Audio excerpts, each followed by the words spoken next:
Res gradimo in delamo, da bi navdušili mlade, predvsem mlade, bom rekel, da bi še kdo imel željo in voljo kdaj kmetovati oziroma v nadaljnje kmetovati.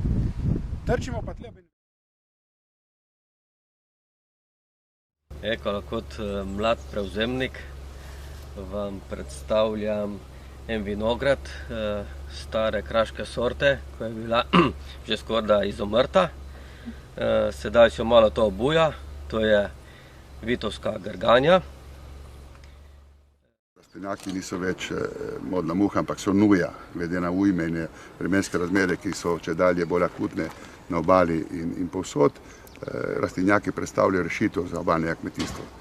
Z novimi hladilnicami smo pripravili predvsem to, da lahko smo skozi poletje, ko naši kmetje nimajo doma lastnih hladilnic, in ohladili sadje in zelenjavo.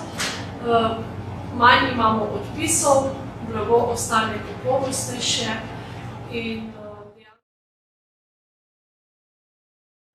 Drobnica prodaja, smo enostavno poskušali organizirati skupino rejcev, ki bi zagotovila dovolj veliko količino. In zato nam je pravzaprav prišla ta skupina proizvajalcev, kjer smo se seveda prijavili na razpis. Na eni strani smo na ta način zagotovili rejcem stabilno prodajo, pomenijo tudi posledično višje cene, ker če ne bi bilo višjih cen, potem rejci ne bi imeli interesa prodajati.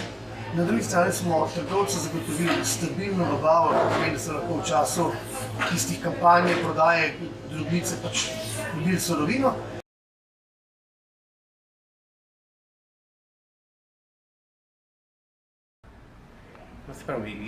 Jaz prej, ko sem tu sprejel, sem se pričakoval, prideš na skupščino, obično glasovanje in tudi. Ko vidiš, kako se ljudje vključujejo noter, kakšna je njihova debata, kakšni so njihovi predlogi, že vidijo za naprej, kaj bo treba, kako, takrat dobiš eno veselje in vidiš.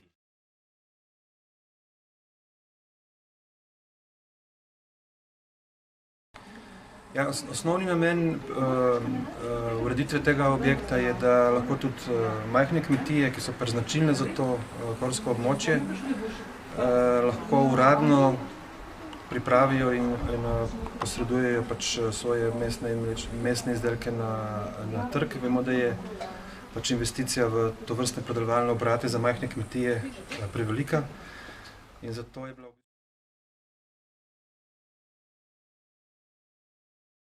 Nahajamo se na ekološki kmetiji Slavec. Jaz sem mlad prevzemnik, Gregor Slavec te kmetije, na kateri redimo pretežno avtohtone živali, slovenske živali. Sicer pa dajemo tudi velik poudarek na tem stiku med živaljo in človekom.